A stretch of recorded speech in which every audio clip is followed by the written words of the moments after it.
Berikut adalah penampakan entitas astral yang terekam kamera CCTV dengan penampakan yang sangat jelas.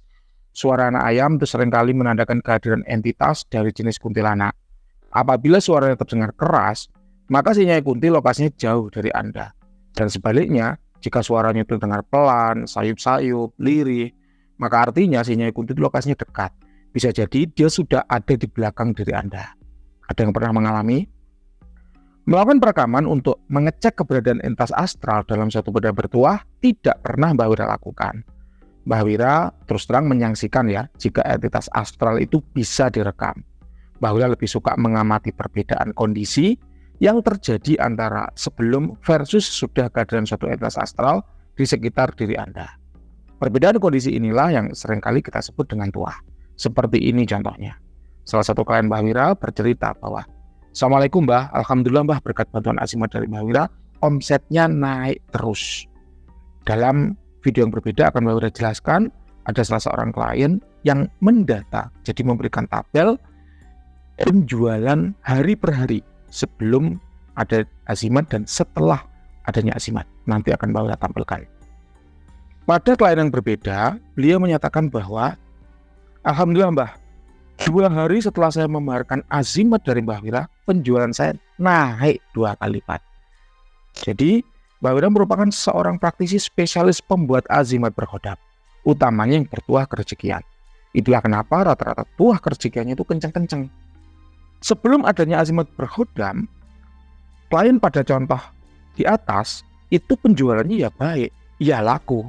Namun, setelah adanya azimat berkhodam, penjualannya naik 2 kali lipat. Perubahan inilah yang kemudian kita sebut dengan tuah. Apakah semua perintah Anda pasti langsung terwujud? Nyatanya tidak. Dalam screenshot yang sama, itu tuah Asianya terbukti lebih lambat terwujud jika dibandingkan dengan tuah kerejekian yang menjadi spesialiti Mbah Wira. Dalam satu tangkapan layar yang sama, kalian menceritakan bahwa tuah kerejekiannya itu jalan kenceng, namun tuah Asianya itu jalannya lambat. Hal ini membuktikan pada kita bahwa kodam itu bukanlah Tuhan yang bisa mengabulkan semua permintaan Anda. Kemudian kodam itu mendahulukan perintah-perintah yang ada jalan masuknya terlebih dahulu dibandingkan dengan perintah yang tidak ada jalan masuknya. Mbah Wira beri contoh pada beberapa kasus. Anda adalah seorang pedagang mie ayam. Anda afirmasi untuk dapat duit setiap hari. Kemudian Anda afirmasi juga supaya cepat dapat jodoh. Bagi seorang penjual mie ayam, dapat duit setiap hari itu mudah. Begitu mie ayamnya laku, maka otomatis dia dapat duit di hari yang sama. Namun, bagi penjual mie ayam, dapat jodoh itu lebih susah. Kenapa? Cewek sekarang seringkali memandang remeh, memandang rendah profesi-profesi seperti pedagang mie ayam. Beda cerita kalau itu adalah pedagang properti. Seorang pedagang properti afirmasi, ingin dapat uang tiap hari, berat Pak. Karena penjualan properti itu biasanya sebulan antara 5 sampai 8. Jadi andai kata kok 5, berarti kan seminggu 1 kali Pak. Andai kata 8, berarti kan seminggu 2 kali. Jadi hanya dapat duit seminggu 2 kali. Jadi afirmasi dapat duit tiap hari itu lebih susah diwujudkan dibandingkan dengan afirmasi dapat jodoh. Karena penjual properti itu lebih mudah dapat jodoh. Karena dipandang lebih gengsi, paham ya? Jadi sama-sama pedagangnya, antara pedagang mie ayam dan properti, antara 2 perintah yang sama, yang satu adalah perintah untuk dapat uang tiap hari dan perintah dapat jodoh, itu pun mana yang cepat terwujud itu berbeda. Bisa dibayangkan ya? Kita lanjut. Ada 2 orang profesi.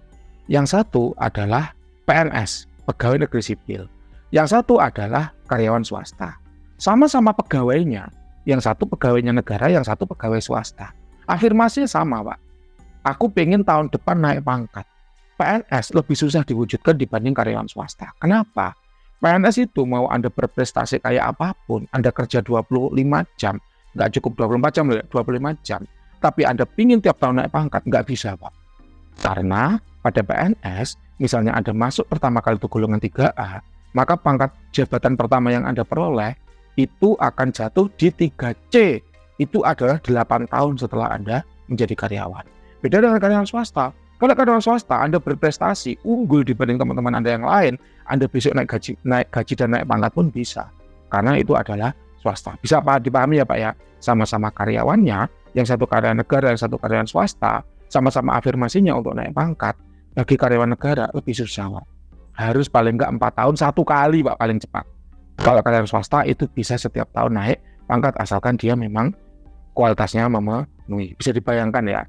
Kemudian yang ketiga, dari screenshot tangkapan layar tersebut kita bisa tahu bahwa Kodam itu mendahulukan yang urgent, yang vital, dan yang penting terlebih dahulu.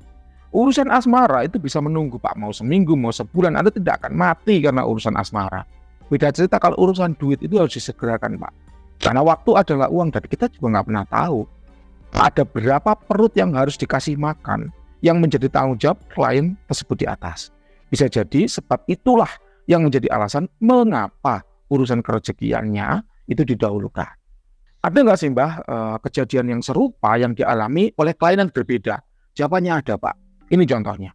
Klien berikut menggunakan 2 kodam untuk mempengaruhi teman sekantornya dan belum ada hasil.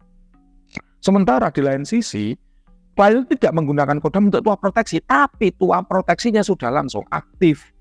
Aktifnya kodam proteksi ini ya, klien ketahui dari laporan praktisi lain yang berusaha melakukan tindakan supranatural pada klien namun berujung gagal karena tidak bisa terkoneksi secara energi spiritual. Jadi bukan kata Mbah Wira loh ya, itu kata praktisi lain yang menjadi teman klien tersebut. Jadi kodam itu ya reaktif itu Pak. Mbah Wira menduga klien berada di lingkungan yang darurat magic, makanya tuah proteksinya yang aktif duluan tanpa diperintah. Ini bisa disebut juga dengan auto benefit atau auto afirmasi. Lalu untuk tuah-tuah lain bagaimana Mbah? Apakah ya akan jalan juga? Jawabannya akan tetap jalan Pak. Karena tuah-tuah lainnya itu sudah jalan dengan baik, maka hanya tinggal menunggu waktu saja bagi tuah lainnya untuk menyusul, untuk ikut bekerja. Kecuali ada batasan jodoh. Contoh, aku afirmasi untuk kerezekian dan ASEAN Mbah. Untuk kerezekiannya udah jalan. Kok untuk ASEANnya nggak jalan-jalan ya Mbah? Bisa jadi target yang Anda inginkan itu bukan jodoh Anda. Karena mau dikejar model gimana pun sampai elek sampai jelek, kalau bukan jodohnya ya sudah Pak. Itu bisa apa gitu loh. Banyak orang yang bahkan menantang jodoh itu dengan doa di sepertiga malam, pantang menyerah, terus berdoa, bernadar dan sebagainya. Tapi nyatanya kalau nggak jodoh ya tetap tidaklah jodoh. Nggak usah jauh-jauh Pak. Artis saja misalnya ya Denny Caknan dengan Happy Asmara. Kalau nggak jodoh mau diapakan Pak? Itu misalnya. Ya. Kemudian bagaimanapun juga sifat manusia adalah hanya berusaha. Ya, usaha untuk memperbesar peluang berhasil. Kalau kita udah usaha mati-matian mentok ya sampai mentok tetap nggak juga berhasil, ya berarti memang belum jodoh kita. Mbak Wira sebagai PNS ya banyak ya teman-teman Mbak Wira dalam dunia karir itu yang ngejar karir sampai sebegitunya. Bukan hanya lewat jalur spiritual, tapi juga dari jalur supranatural. Bukan hanya dari jalur lurus, tapi juga jalur yang berkelok-kelok. Paham lah ya maksudnya. Nyatanya Pak, kalau memang bukan jodohnya, ya nggak dikasih Pak jabatan itu. Mbak Wira itu nggak pernah minta jabatan.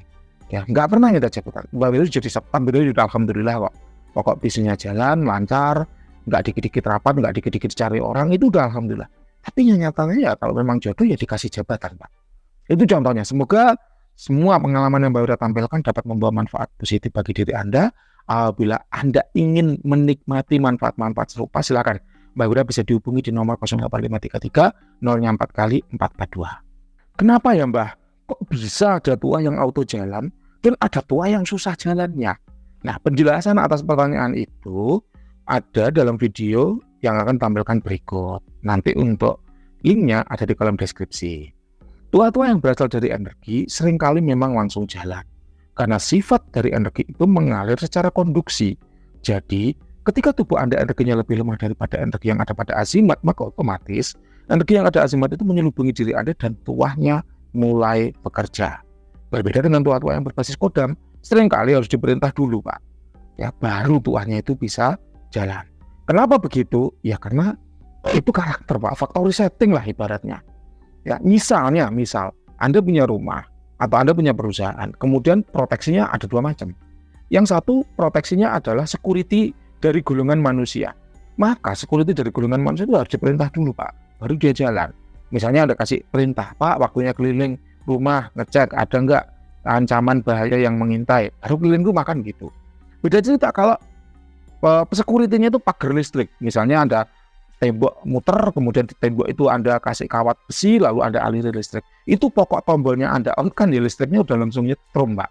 Siapapun yang mendekat pasti kena. Nah, itulah yang terjadi pada klien-klien di atas. Jadi memang ada tuah yang auto jalan, biasanya yang berasal dari energi, dan ada tuah yang harus afirmasi dulu, Pak. Basisnya adalah perintah. Misalnya ada tuah-tuah yang berbasis pada kodam.